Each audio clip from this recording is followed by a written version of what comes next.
Hi all, ഇന്ന് നമ്മൾ പരിചയപ്പെടാൻ പോകുന്നത് മിസ്ട്രി ടീച്ചറെയാണ്. നന്നായിട്ട് നമ്മൾ ഹാർഡ് വർക്ക് ചെയ്യുക. ഹാർഡ് വർക്കിൻ്റെ കൂടെ തന്നെ നമ്മൾ വർക്ക് എന്ന് പറയുന്നത് സ്മാർട്ട് വർക്ക് ആയിരിക്കണം. നമുക്ക് നമ്മുടെ ഏണിങ്സ് ആ സമയത്ത് നിൽക്കും, അതിൻ്റെ ചെറിയൊരു ബുദ്ധിമുട്ട് നമുക്ക് ഉണ്ടാവും, പക്ഷേ അതിലും വലിയ അച്ചീവ്മെൻ്റ് ആയിരിക്കും നമുക്ക് ലൈഫിൽ നേടാനുണ്ടാവുക. ഹായ് ഓൾ, ഇന്ന് നമ്മൾ പരിചയപ്പെടാൻ പോകുന്നത് 2025 സെപ്റ്റംബറിൽ റിസൾട്ട് വന്ന HSST ഹിസ്റ്ററി പരീക്ഷയിൽ 18ാം റാങ്ക് നേടിയ മിസ്ട്രി ടീച്ചറെയാണ്.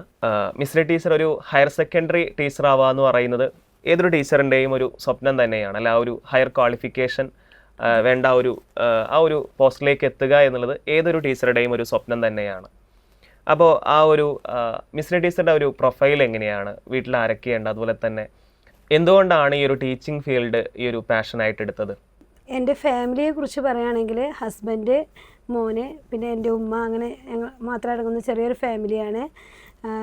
ഈ ഒരു ടീച്ചിങ് മേഖലയിലോട്ട് എങ്ങനെ എത്തിപ്പെട്ടു എന്ന് ചോദിച്ചാൽ, ആദ്യം മുതലേ എനിക്കൊരു ടീച്ചറാവുക എന്നതായിരുന്നു എൻ്റെ പാഷന്. ഒരു +2 പഠനകാലം തൊട്ട് അതായിരുന്നു. അതുപോലെ തന്നെ ഹിസ്റ്ററി എന്നുള്ള സബ്ജക്റ്റിനോടും വളരെയധികം ഇഷ്ടപ്പെട്ടാണ് ഇങ്ങോട്ട് എത്തിയത്. അപ്പോൾ ഒരു പാഷൻ ടീച്ചറാവുക എന്ന് പറഞ്ഞല്ലോ, സ്വാഭാവികമായിട്ടും നമ്മൾ ആ ഒരു സ്വപ്നത്തിലേക്ക് എത്തിക്കാൻ എന്തെങ്കിലും ലൈഫിലൊരു മൊമെൻ്റ് ഉണ്ടാവും. അപ്പോൾ നമ്മൾ സ്കൂളിൽ പഠിക്കുന്ന സമയത്ത് ചില ടീച്ചേഴ്സിനെ കാണുമ്പോൾ എനിക്കും അതുപോലെ ടീച്ചറാവണം, അല്ലെങ്കിൽ ഈ ഒരു സബ്ജക്റ്റ് എനിക്ക് അതിൽ നല്ല ഡെപ്ത് വേണം, ഇങ്ങനെ പല മൊമെൻറ്റ്സ് നമ്മുടെ ലൈഫിലുണ്ടാവും. അപ്പോൾ ഈ ടീച്ചറാവുക എന്ന് പറയുന്ന ആ ഒരു സ്വപ്നത്തിലേക്ക് എത്താൻ എന്തെങ്കിലും അങ്ങനെ ഫാക്ടേഴ്സ് ലൈഫിൽ ഉണ്ടായിട്ടുണ്ടോ? തീർച്ചയായിട്ടും. ഞാനിവിടെ മഞ്ചേരി ഗേൾസ് സ്കൂളിൽ തന്നെയാണ് പഠിച്ചിട്ടുള്ളത്. അന്ന് ഞങ്ങളെ +2 പഠിപ്പിച്ചിരുന്ന സീനിയർ ടീച്ചറായിരുന്നു ഹിസ്റ്ററി എടുത്തിരുന്നത്. ടീച്ചറുടെ ഒരു ടീച്ചിങ് സ്റ്റൈലും അതുപോലെ ടീച്ചർ നമ്മുടെ ക്ലാസ്സിൽ നമ്മളെ കുട്ടികളോടുള്ള ഒരു പെരുമാറ്റമൊക്കെ കണ്ടിട്ടാണ് ഞാൻ ഈ ഫീൽഡിലോട്ട് വന്നിട്ടുള്ളത്. അപ്പോൾ 2024 HSST ഈ ഒരു ഹിസ്റ്ററി പരീക്ഷയായിരുന്നു ലൈഫിലെ ആദ്യത്തെ HSST പരീക്ഷ എന്ന് പറയുന്നത്. അതിൽ തന്നെ ആ ഒരു സ്റ്റേറ്റ് വൈഡ് എക്സാമാണ്, ഒരുപാട് പേര് എഴുതുന്ന ഒരു പരീക്ഷയാണ്. അതിൽ ആദ്യ 20-ലെത്തുക, അതായത് 18ാം റാങ്കിലെത്തുക എന്ന് പറയുന്നതിൻ്റെ വലിയൊരു കാര്യം തന്നെയാണ്. അപ്പോൾ എങ്ങനെയാണ് ഈ ഒരു PSC പഠനം സ്റ്റാർട്ട് ചെയ്തത്? PSC എന്ന് പറഞ്ഞാൽ 2020 കൂടിയിട്ട് എൻ്റെ കോഴ്സൊക്കെ കംപ്ലീറ്റ് ആയിട്ടുണ്ട്. പക്ഷേ PSCയിലോട്ട് എത്തുന്നത് ഈ 2022-23 വർഷത്തിൽ തന്നെയാണ്. ആ ഒരു സമയത്ത് ഞാൻ ഇവിടെ LP-UPക്കാണ് ഫസ്റ്റായിട്ട് ജോയിൻ ചെയ്യുന്നത്. ആ സമയത്ത് LP-UP എന്ന് പറയുമ്പോൾ നമുക്കറിയാം എല്ലാ സബ്ജക്റ്റുകളും വരുന്ന ഒരു ഇതായിരുന്നു.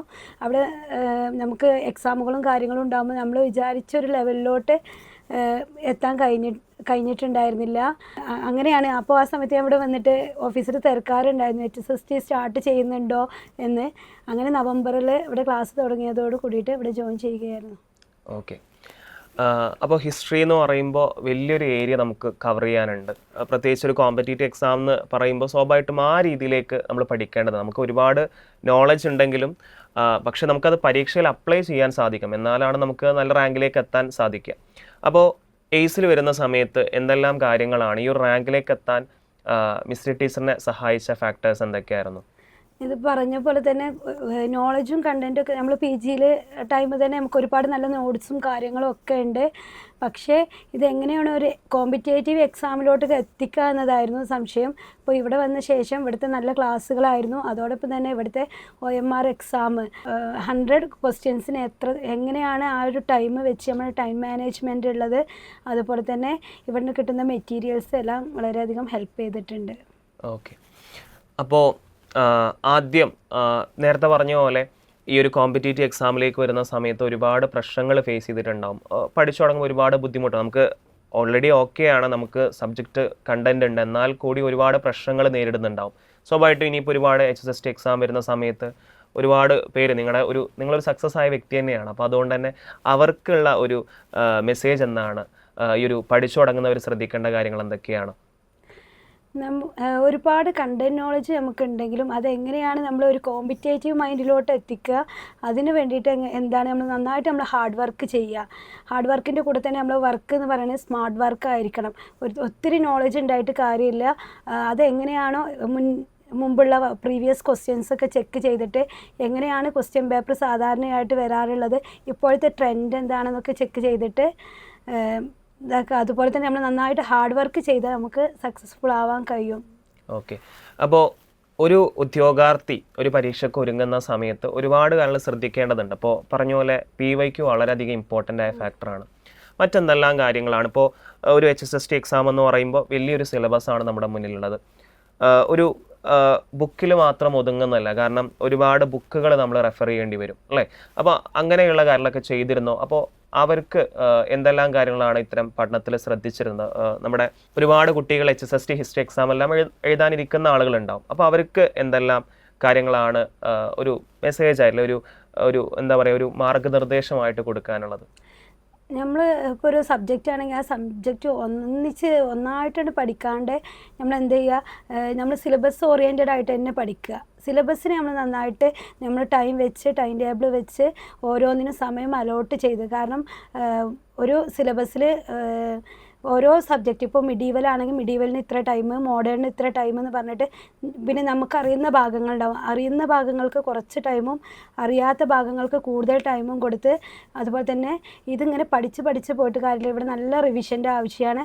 അപ്പോൾ നന്നായിട്ട് റിവൈസ് ചെയ്യുക. ആഴ്ചയിൽ ഒരു ദിവസം റിവിഷന് വേണ്ടിയിട്ട് തന്നെ നമ്മൾ മാറ്റി വെക്കുക.